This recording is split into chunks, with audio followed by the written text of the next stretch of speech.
اللهم صل على سيدنا ومولانا محمد وعلى سيدنا علي وسيدتنا فاطمة وسيدتنا زينب وسيدنا حسن وسيدنا حسين وعلى آله وصحبه وبارك وسلم.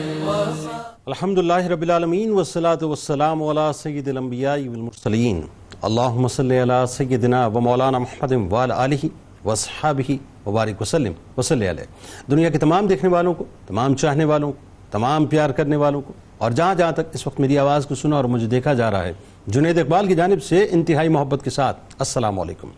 ایک بار پھر ناظرین، آپ کو پر نور صبح میں صبح نور کے ساتھ میں دل کی گہرائیوں سے خوش آمدید کہتا ہوں. آئیے بلا توقف چلتے ہیں حضرت ابو انیس محمد برکت علی علیہ رحمہ کی تالیف اسماء النبی کریم صلی اللہ علیہ وآلہ وسلم سے رسول اللہ صلی اللہ علیہ وآلہ وسلم کا ایک اسم مبارک پڑھنے اور سننے کی سعادت حاصل کرتے ہیں. سیدنا صاحب الجمال صلی اللہ علیہ وآلہ وسلم، ہمارے سردار حسن و جمال کے مالک، درود و سلام بھیجے اللہ آپ صلی اللہ علیہ وآلہ وسلم پر، آپ صلی اللہ علیہ وآلہ وسلم کے آل پاک پر اور صحابہ کرام رضوان اللہ تعالیٰ علیہم اجمعین پر. سیدہ حلیمہ سعدیہ رضی اللہ تعالیٰ عنہ بیان کرتی ہیں کہ میں سب سے پہلی بار جب میں نے رسول اللہ صلی اللہ علیہ وآلہ وسلم کو دیکھا تو آپ صلی اللہ علیہ وآلہ وسلم پنگوڑے میں سو رہے تھے. میں نے پیار سے ان کے سینہ اتھر پر اپنا ہاتھ رکھا، اتنے میں آپ بیدار ہو گئے اور مسکرا کر ہنس پڑے اور آنکھیں کھول کر میری طرف دیکھنے لگے. میں نے دیکھا کہ آپ صلی اللہ علیہ وآلہ وسلم کی مبارک آنکھوں سے ایک نور نکلا اور آسمان کی وسعتوں میں سما گیا. ناظرین کرام، آج آپ نے ہمارے ساتھ رہنا، اور خاص طور پہ جو دنیا بھر میں اس وقت میری مائیں، بہنیں، بیٹیاں مجھے سن رہی ہیں، وہ تو خاص طور پر ہمارے ساتھ آج رہیں، کیونکہ آج آپ کو بہت کچھ سیکھنے اور سننے اور سمجھنے کا موقع ملے گا، کیونکہ بارگاہ ہی اتنی عظیم ہے جن کی بارگاہ میں انشاءاللہ آج ہم حاضری دینے جا رہے ہیں. کچھ ہستیاں ناظرین ایسی ہوتی ہیں جن کے قدموں کی برکتوں سے ان کے خاندان اور ان کے قبیلوں کے مقدر مکمل طور پہ بدل جایا کرتے ہیں. یہ وہ ہستیاں ہوتی ہیں جو جہاں جاتی ہیں اللہ تبارک و تعالیٰ ان کے وجود سے لوگوں کی دنیا بدل دیا کرتا ہے. تاریکی اجالوں میں بدل جاتی ہے، اندھیرے روشنی میں تبدیل ہو جایا کرتے ہیں. ایک ہستی کا بخت نسلوں کے مقدر چمکا دیا کرتا ہے. ایسی ایک ہستی ناظرین کائنات کی سب سے عظیم ترین اور مبارک ترین ہستی کی رفیقہ حیات ہیں، جن کو امت کی ماؤں کی روشن ترین کہکشاں میں چمکنے کی، دمکنے کی سعادت نصیب ہوئی، جو رہتی دنیا تک آنے والی ماؤں کی بھی ماں ہے، جو امت کی ماں ہے، جو اس حجرہ مبارک کی مکین بنی جس حجرے پر کائنات کے سارے محلات قربان، جس حجرے میں جبرائیل امی علیہ السلام بھی بے اجازت تشریف نہیں لاتے تھے، جو اس محبوب کی محبوب ترین ہستی بنی، جن کی محبوبیت پر کائنات کی ساری محبوبیت نثار، جن کو یہ شرف بھی نصیب ہوا کہ کائنات کے تاجدار آقا نامدار صلی اللہ علیہ وآلہ وسلم نے اپنے حرم پاک کے لیے خود ان کو منتخب فرمایا، جن کو امتی ادب سے، انتہائی ادب سے سر کو جھکا کر حضرت جویریہ سلام اللہ علیہا پکارا کرتے ہیں. یعنی ہماری ماں انتہائی عظیم ترین خاتون اور قابل احترام ہے، جن کے مقام و مرتبے کا کیا ہی کہنا کہ ہماری ایک ماں حضرت عائشہ صدیقہ سلام اللہ علیہا، ہماری دوسری ماں حضرت جویریہ سلام اللہ علیہا کے لیے فرماتی ہیں کہ میں نے کسی عورت کو جویریہ سلام اللہ علیہا سے بڑھ کر اپنی قوم کے حق میں مبارک نہیں دیکھا کہ ان کے سبب بنو مستلق کے تمام گھرانے آزاد کر دیے گئے. حضرت جویریہ سلام اللہ علیہا نبی کریم صلی اللہ علیہ وآلہ وسلم سے ناظرین بے انتہا محبت فرمایا کرتی تھیں. ان کی پاکیزہ عادات اور اخلاق کی وجہ سے خود نبی کریم صلی اللہ علیہ وآلہ وسلم بھی ان کے بے حد قدردان تھے. نبی کریم صلی اللہ علیہ وآلہ وسلم ان کی عبادت گزاری اور تقوی کو دیکھ کر بہت ہی خوش ہوا کرتے تھے، انتہائی مسرت محسوس کیا کرتے تھے، اور ان کے حق میں سرکار علیہ السلام جب ان کو عبادتیں کرتے ہوئے دیکھتے ناظرین تو دعائیں بھی کیا کرتے تھے. حضرت جویریہ سلام اللہ علیہا بھی ان کی بے انتہا تکریم فرمایا کرتی تھی، بلکہ یوں کہیے کہ سرکار علیہ السلام پر فریفتہ تھیں۔ آپ سلام اللہ علیہ انتہائی متقی اور پرہیزگار خاتون، سرکار مدینہ صلی اللہ علیہ وآلہ وسلم کی حیات طیبہ میں بھی بہت زیادہ نفلی روزے اور نمازوں کا اہتمام کیا کرتی تھیں۔ حضرت عائشہ صدیقہ سلام اللہ علیہ فرماتی ہیں کہ جویریہ سلام اللہ علیہ بڑی شیریں، موضوع اندام، ملی اور صاحب حسن و جمال خاتون تھیں۔ ظاہری حسن و جمال کے علاوہ آپ باطن حسن سے بھی مکمل طور پہ مالا مال تھیں۔ بڑی زاہدہ، انتہائی متقیہ، راست باز، عبادت گزار، قناعت پسند، مجسمہ صبر و رضا، بردبار و حلیم، پیکر جود و سخا، عز و انکساری، ایثار و اخلاص اور ذکر و تلاوت میں یکتا تھیں۔ یہ سب خوبیاں نبی کریم صلی اللہ علیہ وآلہ وسلم کی بدولت اور تعلق کی وجہ سے نکھر کر آپ میں ابھر کر سامنے آ گئی تھی۔ سرکار مدینہ صلی اللہ علیہ وآلہ وسلم سے بے انتہا محبت فرمایا کرتی تھی، بلکہ یوں کہیں کہ اپنا سب کچھ سرکار علیہ السلام پر نچھاور کرنے کو تیار رہا کرتی تھیں۔ اور بات یہ ناظرین کہ کمال بات یہ ہے کہ سرکار مدینہ صلی اللہ علیہ وآلہ وسلم نے بھی ان سے اتنا پیار فرمایا جو پیار کرنے کا حق ہے۔ اور دیکھیے آپ کہ آپ نوجوانی کی آپ کی عمر تھی، روایتیں بتاتی ہیں کہ 26 برس آپ کی عمر تھی اور سرکار علیہ السلام نے پردہ فرمایا، لیکن اس کے بعد جو آپ نے زندگی گزاری ہے ظاہر ہے وہ بھی رہتی دنیا تک تمام ماؤں، تمام بہنوں اور تمام بیٹیوں کے لیے روشن ہے۔ مفتی صاحب آپ سے بات کا آغاز کرتے ہیں۔ حضرت جویریہ سلام اللہ علیہ بحیثیت ام المومنین، ظاہر ہے یہ کتنا بڑا وصف، کتنا بڑا مرتبہ اور کتنا بڑا مقام کہ ساری امت کی مائیں مل کے بھی ایک ماں کے قدموں میں اپنا سب کچھ نچھاور کرنے کو تیار، کہ جن کے قدموں کا دھون یا جن کے قدموں سے لگے ہوئے ذرات بھی اگر مل جائیں تو ان ماؤں کو رفعتیں مل جائیں کہ جن ماؤں کے قدموں کے نیچے اللہ تعالیٰ نے ہماری جنتیں رکھی ہوئی ہیں۔ تو آئیے ذرا فضیلت سے آغاز کرتے ہیں اور آپ کا تعارف، اور آپ سلام اللہ علیہ نے ایک خواب دیکھا تھا، وہ خواب بھی ذرا لوگوں کو بتائیے کیا تھا۔ جی بہت شکریہ۔ آپ نے ماشاءاللہ جس طرح دریا کو کوزے میں بند کر دیا ہے،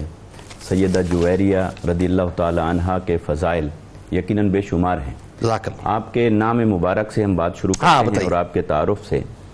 اسلام قبول کرنے سے قبل آپ کا نام مبارک ہے برہ، ٹھیک ہے۔ پھر برہ سے آقا علیہ الصلوۃ والسلام نام مبارک تبدیل فرماتے ہیں اور آپ نام رکھ دیتے ہیں جویریہ، اور پھر جب آقا علیہ السلام کے عقد مبارک میں آتی ہیں تو وہ جویریہ سیدہ جویریہ ہو جاتی ہے۔ سبحان اللہ۔ تو برہ سے سیدہ جویریہ رضی اللہ تعالی عنہا تک کا جو آپ نے سفر فرمایا، آپ کے نصیب پر جتنا بھی ناز کیا جائے وہ بہت کم ہے۔ آپ سلام اللہ علیہ، آپ کے نام مبارک میں اگر دیکھیں تو برہ عربوں میں یہ نام بہت عام تھا اور اس کے اندر نیکی کا معنی تھا، تو لہٰذا اس سے آپ کے والد، آپ کی والدہ، آپ کے نام رکھنے والے خاندان کے فکر اور سوچ کا بھی اندازہ ہوتا ہے کہ وہ اپنی بیٹی کو کس تصویر میں دیکھ رہے تھے۔ حالانکہ زمانہ جاہلیت تھا، لیکن وہ اپنی بیٹی کا نام ایسا رکھ رہے ہیں جس سے وہ اپنی بیٹی کی پاکیزگی، اس کے حسن کردار، حسن اخلاق اور اس کی نیکی، یہ تصور کے ساتھ وہ نام رکھ رہے ہیں، کیونکہ انہیں آگے مستقبل میں جا کر جو سعادت حاصل ہونے والی تھی یقیناً اس کے فیصلے تو عالم ارواح سے ہو۔ جو آپ کا یہ جو شجرہ مبارکہ ہے، سیدہ جویریہ بنت حارث بن ابی درار بن حبیب بن عائد بن مالک بن جزیمہ بن سعد بن عمر بن ربیہ بن حارثہ بن عمر، تو بنو مستلق قبیلے سے آپ کا تعلق، اور بنو مستلق قبیلے کے جو سردار تھے آپ ان کی بیٹی ہیں، حضرت حارث بن ابی درار رضی اللہ تعالیٰ عنہ، ہو چکے وہ بعد میں مسلمان ہو، بالکل اس لیے آپ ان کی قبیلے کے سردار کی بیٹی ہیں، لہٰذا جہاں حسن و جمال کی پیکر ہیں وہاں قبیلے کے سردار کے گھر میں پرورش پانے کے باعث آپ کا جو کانفیڈنس تھا، آپ ناز سے پلیں، آپ کی پرورش، آپ کے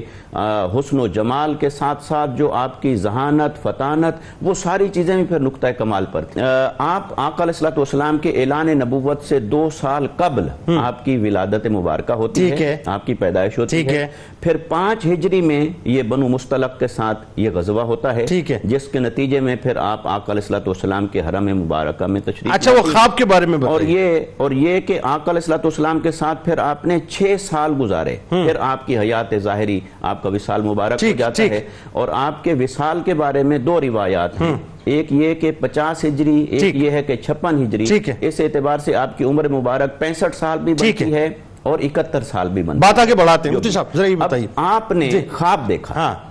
آپ کا نکاح، پہلا نکاح جو آپ کا تھا وہ آپ کے جو والد تھے حضرت حارث بن ابی دحار، ان کے ایک دوست تھے قبیلے کے اندر ہی صفوان، ان کے بیٹے کے ساتھ آپ کا نکاح ہو گیا، اور نکاح ہو گیا لیکن آپ نے خواب دیکھا، خواب میں دیکھتی ہیں کہ یثرب یعنی مدینہ، آقا علیہ السلام کی تشریف آوری سے مدینہ بنا، کہ وہاں سے چاند نکلتا ہے اور وہ آپ کی گود میں تشریف فرما ہو جاتا ہے۔ تو آپ نے یہ خواب جس دن دیکھا، آقا علیہ السلام کا شہرہ مبارکہ تو ہر طرف ہو چکا تھا، وہ سماعتوں میں آ رہا تھا، وہ سماعتوں میں آ رہا تھا، اور یہ بھی آ رہا تھا کہ بدر ہو چکا، احد ہو چکا، خندق ہو چکا، اور آقا علیہ السلام کے خصائل، فضائل، اخلاق اور عادات وہی پہنچنا شروع ہو گئے، لہٰذا ایک دل میں چھپی ہوئی محبت بھی تھی، ایک انس بھی پیدا ہوا۔ تو آقا علیہ السلام یہ خواب جب دیکھا تو صبح اٹھی تو بہت حشاش بشاش نظر آئیں، لیکن وہ آپ روحانی خوشی جو تھی وہ کسی کو بتائی نہیں، حتیٰ کہ اپنے خاوند کو بھی نہیں بتایا کہ میں نے یہ خواب دیکھا ہے، لیکن حشاش بشاش تھیں۔ اور پھر وہ فرماتی ہیں کہ خواب کی تعبیر میں نے دیکھی کہ جب اس غزوہ کے نتیجے میں بعد ازاں آقا علیہ السلام کے حرم مبارک میں، اچھا وہ کیسے، وہ حرم پاک میں کیسے آپ کی تشریف آوری ہوئی، یہ بڑی اہم ترین بات ہے، اور ظاہر ہے یہ بڑا لطیف معاملہ بھی ہے، اور وہی نگاہ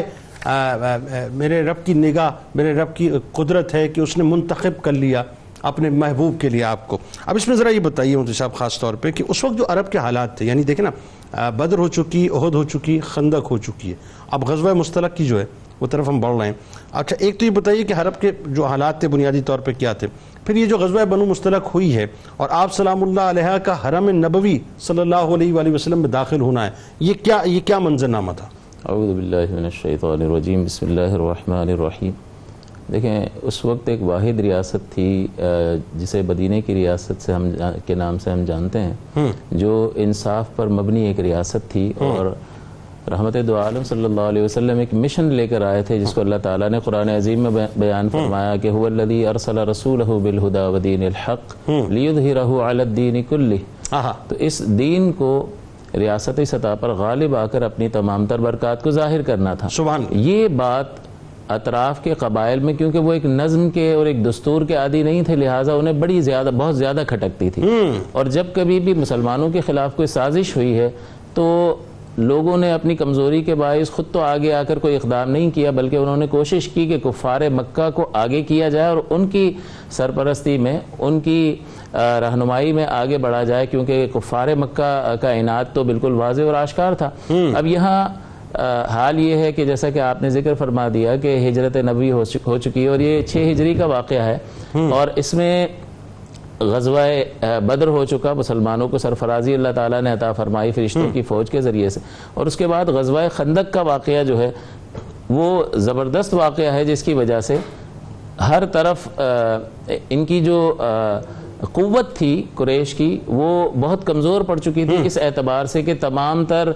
دیگر قوتوں کے ساتھ مل کر وہ حملہ کیا گیا۔ بالکل ٹھیک، سرکار نے فرمایا تھا غزوہ خندق پہ کہ اب یہ اس طرح سے مجتمع ہو کے نہیں آئیں گے، تو چونکہ اب یہ ایک آسرا ختم ہو چکا تھا، تو لہٰذا یہ بنو مستلق قبیلے کے جو لوگ تھے انہوں نے یہ چاہا کہ اب اپنے طور پر کوئی کارروائی کی جائے۔ چنانچہ یہ اگر اس کے یہ وہاں کے حالات تھے، یعنی اسلام دشمنی میں اور اسلام کے عروج سے ہر ایک کو خدشہ تھا، اور یہ باطنی خرابی اور بگاڑ کا نتیجہ تھا جو اطراف میں ایک طویل عرصے سے ایک ماحول چلا آ رہا تھا۔ اب اس میں اگر اس کا جغرافیائی اعتبار سے جائزہ لیا جائے تو یہ جدہ کے قریب ایک مقام ہے کہ اگر ساحلی پٹی سے اگر آگے چلتے چلے جائیں تو وہاں ایک نخلستان ہے جہاں پر ایک تالاب وغیرہ ایک مقام ہے جس کو مریسی کہتے ہیں، اور اسی مقام پر رحمت دو عالم صلی اللہ علیہ وسلم کے لشکر نے ان کا گھیراؤ کر لیا اور آپ فتح یاب ہوئے۔ تو اس نسبت سے اس غزوے کو غزوہ مریسی بھی کہا جاتا ہے، اور چونکہ یہ بنو مستلق کی جانب سے یہ کارروائی کی گئی تھی تو اس کو غزوہ بنو مستلق بھی کہا جاتا ہے۔ اچھا ایک میرا خیال ہے مسلمانوں کی طرف سے ایک شہادت ہوئی، وہاں تقریباً 10 واصلے جان ہوئے تھے۔ جی جب حضور صلی اللہ علیہ وسلم کو ان کی اس انتظام کا اور منظم ہونے کی اطلاع ملی تو پھر حضور علیہ السلام نے اس کی تصدیق فرمائی، اور تصدیق کے بعد شعبان سن 6 ہجری میں آپ نے ارادہ فرمایا اور اس جانب سفر فرمایا جہاد کے لیے، اور جب حضور علیہ السلام وہاں قریب پہنچ گئے تو انہیں یہ اندازہ ہو گیا، حارث بن ابی دراج رضی اللہ تعالیٰ عنہ جو حضرت جویریہ رضی اللہ تعالیٰ عنہ کے والد گرامی ہیں، اس وقت تک ایمان نہیں لائے تھے، انہوں نے اس میں عافیت جانی کہ یہاں سے چلے جائیں تو وہ وہاں سے چلے گئے، اور بہت سے لوگوں نے فرار ہونے کی کوشش کی لیکن وہ کامیاب نہیں ہوئے، اور اس میں ان کے 10 افراد بھی ہلاک ہوئے، جیسا کہ آپ نے بتایا کہ ایک شہادت ایک صحابی کی بھی ہوئی، اور مسلمان غالب آئے اور بہت سا مال غنیمت اور کافی قیدی جو ہے وہ بنا کر مدینہ شریف جو ہے وہ آمد ہوئی، اور اس میں حضرت جویریہ سلام اللہ علیہ کا جو سابقہ شوہر تھا یہ بھی اس میں گیا، مطلب جی مصافح بن صفوان جو ہے وہ بھی اس میں ہلاک ہو گیا، اور یہ تمام حضرات جو ہے مال غنیمت کے ساتھ مدینہ حاضری ہوئی ان کی، اور پھر مال غنیمت کی تقسیم ہوئی، اور حضرت جویریہ رضی اللہ تعالیٰ عنہ ثابت بن قیس بن شماس کے حصے میں آئیں، ان کو دی گئیں، اور چونکہ یہ آپ رضی اللہ تعالیٰ عنہ ایک سردار کی بیٹی تھی، باوقار شخصیت تھی آپ کی، تو یہ ایک بڑا بوجھ تھا آپ پر کہ ایک کنیز کی حیثیت سے آپ کسی کے یہاں ہوں، تو آپ نے بڑی کوشش کی، اور چونکہ جیسے کہ حضرت نے بھی ذکر کیا کہ ایک ایسے گھرانے میں آپ کی تربیت ہوئی تھی کہ اعتماد اپنے کمال کو تھا، تو لہٰذا قائل کر لیا ثابت بن قیس کو کہ بھئی آپ بدل کتابت مقرر کر دیں اور مجھے آزاد کر دیں، تو چنانچہ 9 اوقیہ سونا مقرر ہوا، ٹھیک ہے، اب یہ بدل کتابت تو مقرر ہو گیا، لیکن لائیں کہاں سے؟ تو آپ نے جو ہے اس وقت رحمت دو عالم صلی اللہ علیہ وسلم کی بارگاہ میں حاضر ہونا مناسب سمجھا، اور حضور کی بارگاہ مقدس میں حاضر ہو کر عرض کیا کہ میں مسلمان ہو کر آپ کی خدمت میں حاضر ہوں، یعنی آپ نے اسلام کو قبول کر لیا، اور اس کی حقانیت ظاہری طور پر آپ پر واضح اور آشکار ہو گئی اطراف کے ماحول کو دیکھ کر کہ یہی مذہب حق ہے، اور فطرت سلیمہ رکھنے والے لوگوں کو بہت زیادہ گہرے دلائل کی ضرورت نہیں ہوتی ہے، وہ اشارے سے، جیسا کہ صدیق اکبر رضی اللہ تعالیٰ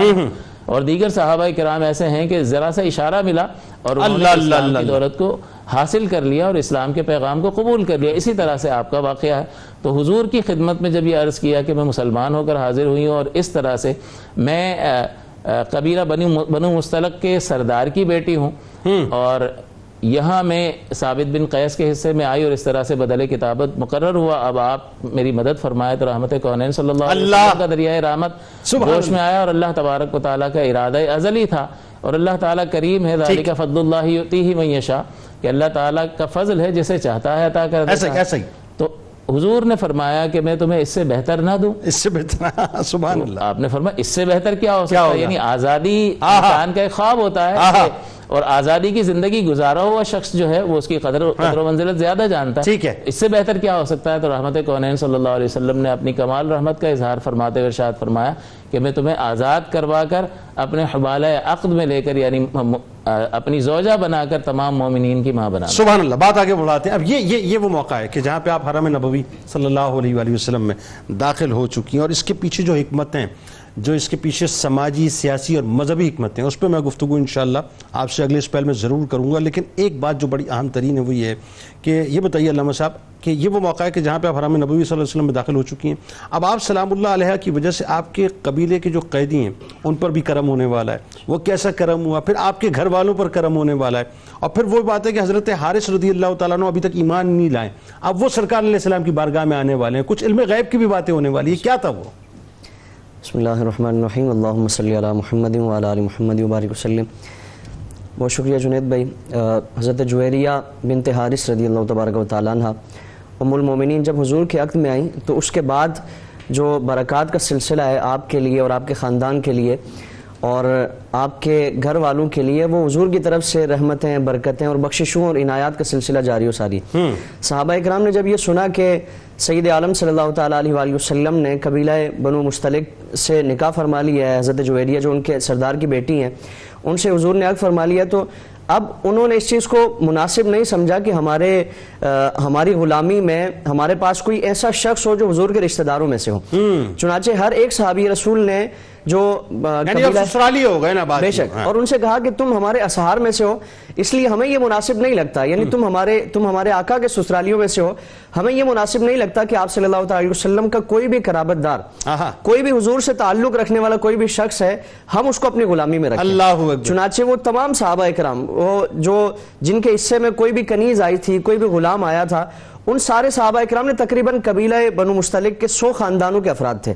سب کو اللہ رب العالمین کی رضا کے لیے اور اللہ کے رسول کی رضا کے لیے اور حضور کی قرابت داری کی برکت سے تمام کو رہائی عطا فرما دی۔ اور اسی بات کا اظہار حضرت عائشہ صدیقہ سلام اللہ علیہ نے کیا۔ اور حضرت جویریہ نے خود فرمایا کہ خدا کی قسم میں نے یہ صحابہ اکرام کا اپنا ذاتی فیصلہ تھا، یعنی صحابہ اکرام کو اس چیز پر قائل کرنے کے لیے میں نے حضور کی بارگاہ میں کوئی معاوضات پیش نہیں کیا بات، فدا کا ابی و امی یا رسول اللہ۔ بے شک یہ صحابہ اکرام کا جذبہ تھا کہ آپ صلی اللہ علیہ وسلم سے جڑی ہوئی ہر چیز اس کو صحابہ اکرام اپنے لیے عزیز سمجھتے تھے، حضور کے قرابت داروں کو اپنے لیے عزیز سمجھتے تھے۔ تو حضرت جویریہ فرماتے ہیں کہ میں نے اپنے خاندان سے متعلق حضور سے کوئی کلام نہیں کیا، یہ صحابہ اکرام نے خود اپنا ایک جذبہ تھا آپ صلی اللہ علیہ وسلم کی قرابت داری کی وجہ سے۔ اور پھر ام المومنین حضرت عائشہ صدیقہ رضی اللہ تبارک و تعالیٰ عنہ آپ فرماتی ہے کہ خدا کی قسم فما رأینا امرأتن، کہ ہم نے کوئی ایسی خاتون نہیں دیکھی کہ کانت اعظم برکتن علی قومہا منہا، کہ ان کی وجہ سے ان کے قبیلے نے اتنی برکت پائی ہو۔ اللہ، یعنی پہلی برکت یہ برکات کا سلسلہ تو اس کے بعد جاری و ساری ہے، سبحان اللہ، اور آج بھی جاری ہے، برکتیں جاری ہے، بے شک برکتیں ہی برکتیں اللہ کے رسول صلی اللہ علیہ وسلم ان کو عطا فرما رہا ہے۔ لیکن پہلی برکت کیا ہے کہ جیسے ہی صحابہ اکرام نے سنا تو حضرت عائشہ فرماتی ہے کہ پورے ان کے قبیلے کے جو قیدی تھے صحابہ اکرام نے ان کو آزاد کر دیا، صرف اس وجہ سے کہ حضور کے رشتہ دار ہیں۔ پھر آپ کے والد کو جب حضرت حارث بن ابی درار کو جب خبر ملی کہ ان کی بیٹی کو کنیز بنا لیا گیا ہے، تو اب وہ ان کے پاس جتنا بھی مال تھا وہ سارا مال لے کر آپ صلی اللہ تعالیٰ علیہ وسلم کی بارگاہ میں حاضر ہونے کے لیے روانہ ہوئے۔ سبحان اللہ۔ اور راستے میں پہنچ کر ان کے 2 جو پسندیدہ اونٹ تھے ان کو بما ساز و سامان وہ روک لیا کہ کسی مشکل میں کسی پریشانی میں یہ کام آئیں گے، اور یہ ان کی پسندیدہ سواریاں تھیں، وادی عقیق میں چھوڑا ہے۔ تو وہ انہوں نے باقی سارا سامان لے کر حضور کی بارگاہ میں حاضر ہوئے۔ اب حضور سے عرض کیا کہ یا رسول اللہ میں نے یہ سنا ہے کہ آپ نے میری بیٹی کو کنیز بنا لیا ہے اور وہ آپ کے لشکر کے پاس ہے، آپ کے چاہنے والوں کے پاس ہے، تو میں یہ مال لے کر آیا ہوں، آپ اس میں سے جتنا بھی چاہیں اس کو رکھ لیں اور میری بیٹی کو آزادی عطا فرما دیں۔ اب انہیں یہ خبر نہیں تھی کہ آپ صلی اللہ علیہ وسلم کی بارگاہ سے انہیں کتنا عزتوں سے نوازا جا چکا ہے اور کس قدر اللہ رب العالمین نے انہیں اعزاز عطا فرمایا، ابھی تک ان کو نہیں پتا۔ بے شک۔ تو حضور نے ان سے فرمایا کہ جائے جا کر آپ اپنی بیٹی سے پوچھیں اگر وہ آپ کے ساتھ جانا چاہتی ہیں۔ اس سے پہلے ایک بات قطع کلام کی، اس سے پہلے سرکار نے ایک اور بات بھی فرمائی کہ یہ سارا مال تو لائے ہو، وہ 2 اونٹ کیوں چھوڑ کر آئے ہو؟ پھر اس وادی کا بھی بتایا کہ وہ وادی عقیق میں کیوں چھوڑ کے آئے ہو؟ اب حضور نے فرمایا یہاں سے تو غیب کے پردے اٹھے نا۔ بے شک، اور یہی ان کے قبول اسلام کی بنیاد بنی۔ عرض کیا رسول اللہ آپ کو کیسے خبر ملی اور کس نے آپ کو بتایا؟ مجھے تو میرے ساتھ جتنے بھی افراد تھے ان میں سے کوئی بھی آپ کے پاس نہیں ہے۔ جی جی۔ تو آپ نے فرمایا کہ مجھے اس ہستی نے، اس ذات نے مجھے یہ خبر عطا فرمائی ہے جس نے مجھے نبی بنا کر مبعوث فرمایا۔ اب جب یہ جیسے ہی یہ معاملہ جب علم غیب کا جو حضور کا معجزہ تھا وہ دیکھا تو اگرچہ وہ اسلام ابھی قبول نہیں کیا لیکن جو اہل علم افراد تھے اس زمانے میں بھی، زمانے جاہلیت میں بھی، وہ یہ جانتے تھے کہ اللہ رب العالمین جس کو نبوت عطا فرماتا ہے اسے یہ اعزاز و شرف ضرور عطا فرماتا ہے کہ وہ علوم غیبیہ پر اللہ رب العالمین اسے آگاہ فرما دیتا ہے۔ اللہ کی عطا سے اور حضرت جویریہ سے جب آپ کے والد گرامی پوچھنے کے لیے گئے تو آپ نے فرمایا کہ اپنی بیٹے سے فرمایا کہ تمہارے یہاں تمہارے ہاتھ میں تمہارے خاندان کی عزت ہے، تم سوچ سمجھ کر فیصلہ کرنا، تم پر کوئی فورس نہیں ہے لیکن سوچ سمجھ کر فیصلہ کرنا کہ یہ تمہارے خاندان کی عزت و وقار کا باعث ہے۔ تو آپ نے عرض کیا، اپنے والد گرامی سے فرمایا کہ میں نے اللہ کے رسول صلی اللہ علیہ وسلم کی غلامی میں رہنے کو ترجیح دے دی ہے، یعنی حضور کے عقد میں اللہ رب العالمین نے مجھے یہ شرف عطا فرمایا ہے اور یہی شرف اس کو میں سنبھال کے رکھنا چاہتا ہوں۔ تو اسی سے ایک لطیف نکتہ ہمارے لیے کہ صحابہ اکرام کا عمل کیا ہے، حضور کی قرابت داری کی وجہ سے صحابہ اکرام ان افراد کے ساتھ بھی کہ جنہوں نے ابھی اسلام قبول نہیں کیا ان کے ساتھ اس قدر حسن سلوک کا معاملہ کرتے۔ تو حضور سے تعلق رکھنے والا کوئی بھی شخص ہو، حضور کے قرابت داروں کے ساتھ ہمارا معاملہ کیا ہونا چاہیے، یہ صحابہ اکرام وہی بات جو حضرت زید نے فرمائی تھی رضی اللہ تعالیٰ عنہ کہ مجھے دنیا کی جو آقائی سے زیادہ سرکار علیہ السلام کی غلامی پسند ہے، میرے سرکار کی غلامی پسند ہے، اور یہی حضرت جویریہ سلام اللہ علیہ کے جملے ہماری ماں کے۔ سب سے پہلے یہ بتائیے کہ جو ایک بلا وجہ جو ایک اعتراض اٹھتا ہے ویسٹ کی جانب سے، اور ویسٹ کے ہی لکھنے والوں نے یہ بھی حکمت بیان کی کہ صاحب کیوں آپ نے یہ عقد فرمائے اور اس کے پیچھے کیا کیا سیاسی اور سماجی اور مذہبی جو حکمتیں تھیں، تو یہیں سے آغاز کرتے ہیں اور ساتھ ساتھ پھر آپ کے ذرا اوصاف و محاسن بھی بیان کیجئے، بالخصوص جو ایک ماں نے دوسری ماں کے لیے بیان کی حضرت عائشہ صدیقہ سلام اللہ علیہ نے اور دیگر ازواج نے۔ جی بہت شکریہ۔ دیکھیں مستشرقین کی 2 قسمیں ہیں، ایک وہ ہیں جنہوں نے اسلام کے بارے میں حقائق کو دیانتداری کے ساتھ دیکھا، جبکہ کچھ دوسرے لوگ وہ ہیں جنہوں نے تعصب کی نگاہ سے دیکھا. بالکل ٹھیک. جنہوں نے تعصب کی نگاہ سے دیکھا انہوں نے اس طرح کی باتوں کو اچھالنے کی کوشش کی. جبکہ آقا علیہ الصلوۃ والسلام کی ازواج مطہرات امہات المؤمنین کے بارے میں اگر فردن انالیسس کریں، تجزیہ کریں، تو یہ حقیقت روز روشن کی طرح عیاں ہو جاتی ہے کہ آقا علیہ الصلوۃ والسلام نے جتنے نکاح مبارک فرمائے ہر ایک کے پیچھے مصلحتیں تھیں، کوئی نہ کوئی حکمتیں تھیں، اور اس میں اسلام کے لیے اور معاشرے کے لیے بہت سارے فوائد تھے جن کو نگاہ مصطفیٰ صلی اللہ علیہ وسلم دیکھ رہی تھی. دیکھیں نا بنو مصطلق کتنا بڑا دشمن تھا. سب سے پہلا نکاح آپ نے اپنے سے 15 سال زیادہ عمر کی خاتون ام المومنین حضرت خدیجہ رضی اللہ تعالیٰ عنہا فرمایا، اور وہ بیوہ تھیں. تو اسی طرح کنواری یعنی ان میرڈ تو صرف ایک آقا علیہ السلام کے عقد میں تشریف لائیں، حضرت ام المومنین حضرت عائشہ صدیقہ رضی اللہ تعالیٰ عنہا. یہ حضرت جویریہ رضی اللہ تعالیٰ عنہا یہ ایک اعتبار سے بیوہ ہو گئیں، کیونکہ جنگ کے اندر ان کے جو شوہر تھے سابقہ وہ مارے گئے. لہٰذا آقا علیہ الصلوۃ والسلام نے دیکھیں ان کو کتنی عزت سے نوازا کہ چونکہ وہ دوسری طرف قبیلے کی سردار ہیں تو آپ نے انہیں حرم مبارک میں لیا، وہ بھی ان کی رضامندی کے ساتھ، عزت اور احترام کے ساتھ، اور تمام تر معاشرتی اقدار کو ملحوظ خاطر رکھتے ہوئے. اور اس کا ثمر یہ ہوتا ہے کہ وہ پورا قبیلہ مسلمان ہو جاتا ہے. کمال آپ دیکھیں، کمال ایک اور بات دیکھیں آپ کی، ایک تو یہ کہ آپ نے حرم پاک میں لیا، پھر ان کی برکتوں سے یعنی آپ دیکھیے کہ ان کو کتنی توقیر اور رفتیں اللہ تعالیٰ نے سرکار علیہ السلام کے صدقے عطا فرمائی کہ ان کے صدقے سے قبیلے والوں کو معاف فرمایا. اور دیکھیے کہ آقا علیہ السلام نے ان کے صدقے سے قبیلے والوں کو خود بھی معاف فرمایا، اور آقا علیہ الصلوۃ والسلام کے جو صحابہ کرام تھے وہ جن کے پاس 100 تقریباً خاندان کے لوگ، اور کم و بیش ان کا عدد 500 بھی بیان ہوا، 600 بھی بیان ہوا، کہ وہ اتنے سارے لوگ جو تھے وہ غلام تھے، تو وہ جنگی قیدی کے طور پر سب کے پاس تھے. صحابہ کرام کی غیرت نے، محبت نے یہ گوارا نہ کیا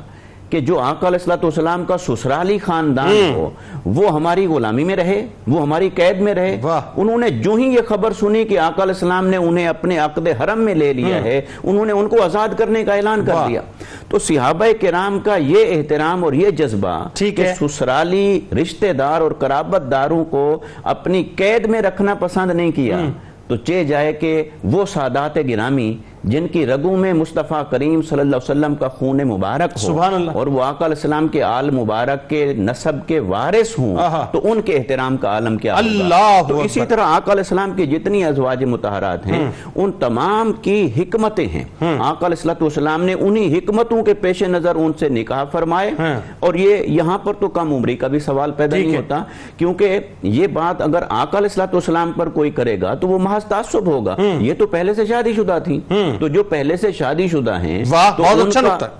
ان کا اس معاشرے کے عرف اور دستور کے مطابق آخر کہیں نکاح ہوا ہے. تو جب اس معاشرے کا عرف یہی چل رہا تھا تو یہ اعتراض اسلام پر نہیں ہو سکتا. اچھا ایک بات آقا علیہ السلام نے جب ان سے نکاح فرمایا تو آپ کی عمر مبارک 20 سال تھی. ٹھیک ہے جی. اچھا ایک بات مجھے بتائیے ذرا سا، اس کی سیاسی، سماجی، معاشرتی اور مذہبی حکمت عملیاں نظر آ رہی ہیں کہ وہ اسلام کی ایکسپینشنز میں پہ فائدہ ہوا اس نکاح سے. ایسا ہی ہوا نا؟ اور جو شدید دشمن تھے وہ اسلام پر مرمچنے والے ہو گئے. جی ایسے ہی ہوگا. آقا علیہ الصلوۃ والسلام نے جتنے نکاح مبارک فرمائے اس کے سیاسی فوائد بھی تھے، سماجی فوائد بھی تھے، اور کئی جگہ تو دیکھیں معاشی اور اقتصادی چیزیں بھی تھیں. جیسے یہاں پر آقا علیہ الصلوۃ والسلام نے انہیں کتنا نوازا. ایک تو ان کے بدلے میں 40 جنگی قیدیوں کو آزاد فرمایا، 40 غلاموں کو آزاد فرمایا، پھر ایک روایت کے مطابق حق مہر بھی عطا فرمایا، اور پھر ان کو آقا علیہ السلام نے عزتوں سے بھی نوازا. محاسن کے حوالے سے جہاں تک ذاتی محاسن کا تعلق ہے تو پہلی بات تو میں وہی کروں گا کہ آقا علیہ السلام کے حرم مبارک میں آنے کے لیے تو یہ انتخاب ربی تھا. لہٰذا وہ اپنے ظاہر اور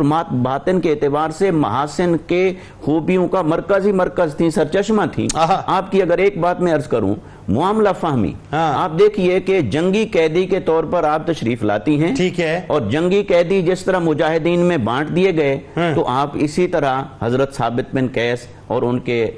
چچا زاد بھائی ان کے حصے میں آتی ہیں،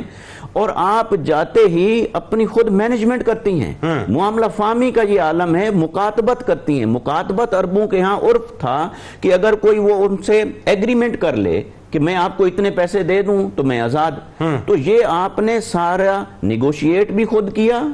اس ایگریمنٹ کو بھی خود کیا، یہ آپ کی معاملہ فہمی ہے واہ، کہ آپ جا کے ہاتھ بالکل سے ہاتھ دھرے بیٹھ نہیں گئی، اور پھر اس معاملہ فہمی کے بعد جو آپ کو اللہ تعالیٰ نے زبان اور بیان کے اوپر جو گرفت عطا فرمائی تھی، آقا علیہ السلام کی بارگاہ میں جب حاضر ہوئی کہ یہ میں نے مکاتبت کر لی ہے، یہ ایگریمنٹ کر لیا ہے، اس کی یہ رقم ہے، یہ اماؤنٹ ہے، یہ سونا ہے، 9 اوقیہ یہ ڈیو ہے میرے اوپر، تو یہ اس کی میں نے ادائیگی کرنی ہے۔ آپ دیکھیں اس کا وے آؤٹ بھی سوچ رہی ہیں، اور آقا علیہ السلام کی بارگاہ میں پہنچی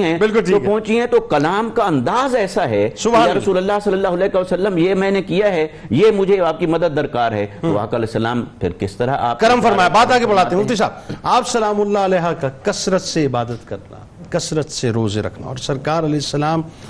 نے اس کے بدلے میں وہی باتیں، ایک موقع ایسا آیا کہ جب آپ چونکہ کثرت سے روزے رکھا گا خاص طور پہ جمعے کے، تو کچھ کلمات اور حسین کلمات سرکار علیہ السلام نے آپ کو عطا فرمائے، تو ذرا بتائیے وہ کیا؟ جی، اس سلسلے میں عرض یہ ہے کہ چونکہ جیسا کہ بتایا گیا ہے کہ اللہ تعالیٰ کا خاص انتخاب ہے، اور رحمت دو عالم صلی اللہ علیہ وسلم تمام نبیوں کے سردار ہیں، اور ان کی زوجہ کے طور پر جس کا انتخاب ہونا یہ اللہ تعالیٰ کا کمال فضل ہے، اور ظاہر ہے کہ جس کو منتخب کیا اور پھر اسے ہر طرح کے حسن سے آراستہ بھی فرمایا، اور یہ کیپیبلٹی کہ جس کی صحبت میں وقت گزار رہی ہیں اس سے بہت کچھ سیکھ رہی ہیں، اور نہ صرف سیکھ رہی ہیں بلکہ اپنی ذاتی زندگی میں اس مجاہدے کو داخل فرمایا آپ نے۔ اور رحمت دو عالم صلی اللہ علیہ وسلم کی شان اور عظمت یہ ہے کہ حضور علیہ الصلوۃ والسلام اتنا قیام فرماتے ہیں راتوں کو کہ آپ کے پیر مبارک متورم ہو جاتے ہیں۔ عائشہ صدیقہ کے توجہ دلانے پر آپ نے فرمایا کہ اے عائشہ کیا میں اپنے رب کا شکر گزار بندہ نہ بنوں؟ اللہ، ایسے نبی صلی اللہ علیہ وسلم اور ایسے شوہر نامدار کی صحبت میں جو زوجہ ہوں گی، ظاہر سی بات ہے کہ یہ خصائص جو ہے ضروری طور پر ان میں منتقل ہوں گے۔ تو واقعہ یہ ہے کہ ایک بار آپ جو ہے فجر کی نماز کے بعد ذکر و اذکار میں مشغول ہوئیں، اور رحمت دو عالم صلی اللہ علیہ وسلم نماز کے بعد تشریف لے گئے، اور دن چڑھے جب آپ واپس لوٹے تو آپ نے ملاحظہ فرمایا کہ حضرت جویریہ رضی اللہ تعالیٰ عنہ اسی مقام پر جہاں آپ نے نماز ادا فرمائی تھی وہیں اپنے مصلی پر تشریف فرمایا، اللہ تعالیٰ کے ذکر میں مشغول ہیں۔ تو یہ وہ عکس تھا جو رحمت دو عالم صلی اللہ علیہ وسلم کی تعلیم کا نظر آ رہا تھا کہ حضور کو اپنے حجرہ مبارکہ میں جب عبادت اور اللہ تعالیٰ کی شکر گزاری میں آپ مبتلا دیکھتی ہیں تو اسی چیز کو اختیار آپ نے فرمایا۔ اور کتنے کم عرصے میں آپ دیکھیے کتنا قلیل موقع ملا، جی بالکل 5-6 سال کا ہی موقع ملا، اور اس میں آپ نے ان تمام چیزوں کو لے لیا، اور ساری زندگی پھر ذکر و اذکار ہی میں آپ کی گزری ہے۔ تو یہ حضور صلی اللہ علیہ وسلم نے سوال فرمایا کہ کیا جب سے میں گیا ہوں اس وقت سے آپ یہیں مصلی پر تشریف فرما ذکر و اذکار میں مشغول ہیں؟ تو آپ نے عرض کیا جی یا رسول اللہ میں یہیں پر بیٹھی ہوں اور اللہ کا ذکر کر رہی ہوں۔ تو حضور نے ایک آپ کی وساطت سے امت کو کلمات عطا فرمائے، اور رحمت دو عالم صلی اللہ علیہ وسلم اور ہمارا دین جو ہے، حضور رحمت ہیں اور ہمارا دین جو ہے وہ آسانی فراہم کرنے والا ہے، تو حضور نے ایسے کلمات ارشاد فرما دیے جو کم مشقت میں زیادہ بدلہ دلوانے سبحان اللہ۔ اگرچہ آپ کی اپنی مشقت آپ کو بہترین بدلہ دلوانے والی تھی کہ اتنی دیر تک ذکر و اذکار کرنا ضرور نورانیت کا اور اللہ تعالیٰ کی رحمت کے حصول کا باعث ہے، لیکن حضور نے فرمایا کہ اتنے عرصے میں جب سے میں تم سے یہاں سے رخصت ہوا اور واپس آنے تک میں نے چند کلمات 3 بار دہرائے ہیں، اگر ان کا وزن کر لیا جائے تو وہ اس ذکر سے زیادہ ہو جائیں گے۔ حضور نے پھر وہ کلمات بتائے کہ اگر تم یوں کہتی سبحان اللہ عدد خلقی، کہ اللہ کی تعریف اس کی مخلوق کی تعداد کے برابر، سبحان اللہ، کون گن سکتا ہے؟ یہ تو اللہ تعالیٰ سبحان اللہ، کیا خوبصورت حسین جملہ۔ ایک تو یہ ہے کہ اس نے جتنے جواہر پیدا کیے، جتنی مخلوق پیدا کی، اور پھر ہر مخلوق میں کثیر کمالات ہیں، وہ بھی مخلوق ہے، اللہ تعالیٰ کی مخلوق کو تو وہی جانتا ہے کہ وہ کتنی ہے، تو اس قدر کثیر مطلب اس میں اجر و ثواب کا باعث۔ وزینت عرشی، اور عرش کی وسعت کے برابر اللہ تعالیٰ کی حمد و ثنا ہے۔ اب وہ اللہ ہی جانتا ہے کہ اس کی وسعت کیا ہے، اس پر اللہ تبارک و تعالیٰ تجلی فرماتا ہو، اس عرش کو بادشاہ اپنے عرش کو اسٹیٹ آف دی آرٹ بنانا چاہتا ہے، اپنی تمام قوت استعمال کرتا ہے، تو وہ تو علیم بھی ہے، اس کا علم بھی کامل ہے، اور وہ کامل قدرت والا ہے، تو وہ اگر عرش کو تخلیق فرما رہا ہے تو اس کی وسعتوں اور اس کے کمال کا جو ہے وہی جاننے والا ہے۔ تو زینت عرشی فرمایا کہ سبحان اللہ زینت عرشی، کہ اللہ کی حمد ہے، اللہ کی تنزیہ ہے اس کے عرش کے وزن کے برابر، اس کی وسعت کے برابر، ورضا نفسہ، اور اس کی رضا کے برابر۔ اب اللہ تعالیٰ کی رضا کا مطلب یہ ہے، غضب اور رضا کا معنی یہ ہے انعام، تو اللہ تبارک و تعالیٰ کے انعام کی کوئی انتہا نہیں ہے، اللہ تو اس انعام کے برابر کہ اللہ تعالیٰ نے اپنے بندوں پر کیا کیا انعامات فرمائے ہیں اس کا احساء انسان کتاب و شفا کی جانب چلتے ہیں۔ گھریلو لڑائی جھگڑوں سے بچنے کے لیے روزانہ نماز فجر اور عشاء کے بعد ایک تسبیح کلمہ طیبہ بمائے درود پاک پڑھنے سے انسان گھریلو لڑائی جھگڑوں سے محفوظ رہتا ہے۔ حضرت جنید بغدادی رحمۃ اللہ علیہ کا قول مبارک ہے کہ اللہ تعالیٰ کے حضور آنسو بہایا کرو، اس سے تمہاری روح کی کدورت دور ہوگی انشاءاللہ۔ جناب پیارے نبی کی چاہت حضرت جبیریہ ہے، پیارے نبی کی چاہت حضرت جبیریہ ہے، امت پہ ماں کی رحمت حضرت جبیریہ ہے، پیارے نبی کی چاہت حضرت جبیریہ ہے، ان پر خدا بھی راضی، ان پر حضور خوش ہے، ان پر خدا بھی راضی، ان پر حضور خوش ہے، آقا کے گھر کی زینت حضرت جبیریہ ہے، پیارے نبی کی چاہت حضرت جبیریہ ہے، آیا کتاب حق میں ہے ذکر خیر ان کا، آیا کتاب حق میں